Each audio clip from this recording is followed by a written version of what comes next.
Conducting meetings has never been easier with the new feature of Messenger called Messenger Rooms. Good evening from the top of the world. In this video, I'm going to teach you guys how to create Messenger Rooms on Messenger. So at first, you're going to open up Messenger app, and what you're going to do is you're going to scroll up and you're going to click on Start Call.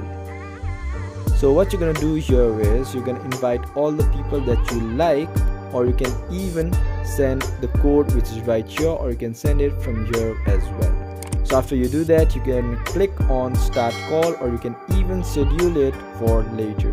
So if you schedule it, it will be the meeting will start on later time that you keep there, and you can easily start the meeting there.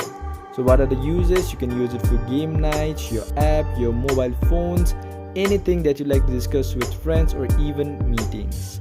So this is how we create Messenger Rooms on Messenger. And if you guys learned something today or found this video helpful, please do leave a thumbs up below and comment down what you'd like to see next. Until then, have a good time.